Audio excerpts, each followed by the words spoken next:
रायगड, महाराष्ट्रासह देश विदेशातील ताज्या बातम्या पाहण्यासाठी मॅक्स इंडिया लाईव्ह चॅनलला सबस्क्राईब करा आणि बेल आयकॉन दाबायला विसरू नका.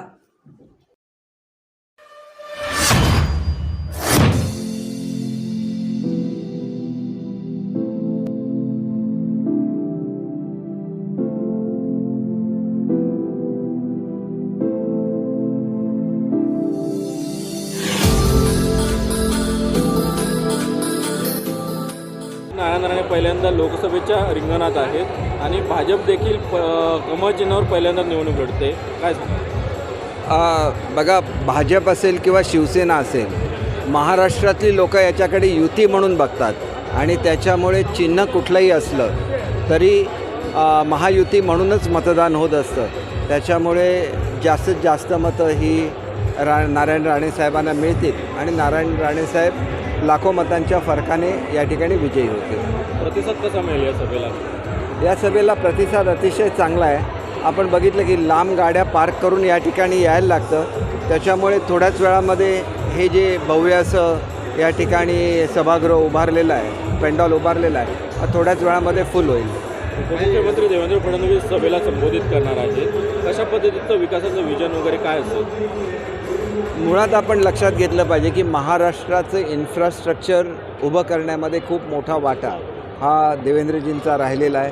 मग तो समृद्धी महामार्ग असेल, कोस्टल रोड असेल, मुंबईची मेट्रो असेल किंवा ट्रान्स हार्बर लिंक असेल, असे असंख्य प्रोजेक्ट हे त्यांच्या व्हिजनचं प्रतीक आहे.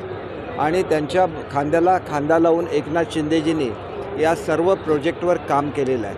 आणि आता एक जी प्रधानमंत्री महोदयांचं लक्ष 5 ट्रिलियनच्या इकॉनॉमीचं आहे, त्याच्यामध्ये 1 ट्रिलियनचं अपेक्षा ही त्यांची महाराष्ट्राकडून आहे आणि ती अपेक्षा आम्ही निश्चितपणे पूर्ण करू. काही तुम्ही जर्मनीला 10,000 विद्यार्थ्यांना महाराष्ट्रातल्या नोकरीची संधी उपलब्ध करून दिली, मात्र या तुमच्या घोषणेवर टीका होते.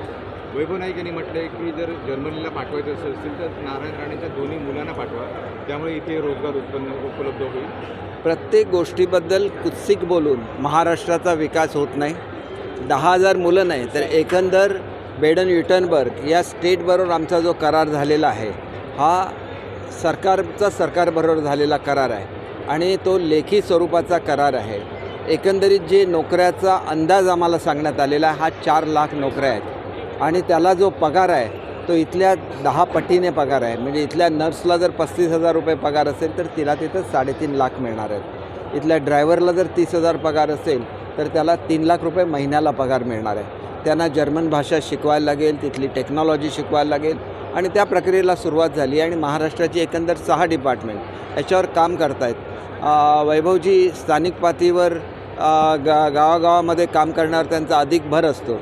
त्याच्यामुळे नोकऱ्या, मोठ्या इंडस्ट्रीज याच्याबद्दल ते फारसं माहिती घेत नसतील असं मला वाटतं, म्हणून त्यांनी हा कॉमेंट केला असेल. भाई, लोकसभा निवडणुकीच्या सर्व निवडणुका ह्या EVM मशीनवर होणार. बॅलेट पेपरवरच्या सर्व याचिका सुप्रीम कोर्टाने फेटाळलेल्या आहेत. हे एका अर्थाने विरोधक जी टीका करतात त्याला हे चोख उत्तर आहे.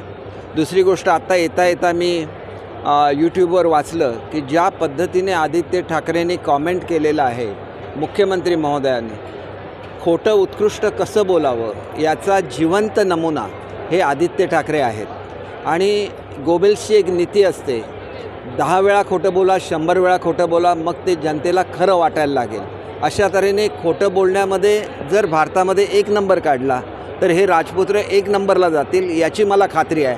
त्याच्यामुळे मुख्यमंत्री कसे आहेत, ते गोरगरिबांसाठी किती काम करतात याची पूर्ण माहिती महाराष्ट्रातल्या प्रत्येक नागरिकाला आहे आणि त्याच्यामुळे आदित्य ठाकरेंनी त्यांची बदनामी करण्याच्या फंदात पडू नये असा माझा त्यांना मित्रत्वाचा सल्ला आहे. तत्कालीन मुख्यमंत्री असताना ठाकरे असताना त्यावेळी 4 जणांची नावं घेतली आहेत काल शिंदे साहेबांनी. त्यामध्ये असं म्हटलं की देवेंद्र फडणवीस, गिरीश महाजन, त्याचप्रमाणे प्रवीण दरेकर आणि आशिष शेलार यांच्या अटकेचा डाव केला होता. त्यावेळी डाव निश्चितपणे केला होता, परंतु तो डाव उधळून लावण्यात आलेला आहे ही वस्तुस्थिती आहे. आणि तुम्ही कितीही खोटं करण्याचा प्रयत्न केला तरी शेवटी सत्य हे सत्य असतं आणि त्याच्यामुळे ज्यांनी हा डाव केला होता त्या वकिलाच्या केबिनमधलंच या ठिकाणी बोलणं हे व्हायरल झालेलं आहे आणि महाराष्ट्राच्या जनतेने ते बघितलेलं आहे आणि त्याच्यामुळे मला असं वाटतं की सातत्याने खोटं बोलत राहायचं हे कुठेतरी बंद झालं पाहिजे. दुसऱ्याचा बळी घेण्याचा हा प्रकार बंद झाला पाहिजे. महाजन साहेबांना ज्या प्रकारे त्रास देण्याचा प्रयत्न केला ते कटकारस्थान कसं होतं हे पूर्णपणे उघड झालं आहे. त्याच्याशी दुरान्वयेसुद्धा फडणवीस साहेबांचा संबंध नव्हता, परंतु त्यांनाही कशा तऱ्हेने गुंतवण्याचा प्रयत्न केला याचं हे उत्कृष्ट उदाहरण आहे. काही शेवटच्या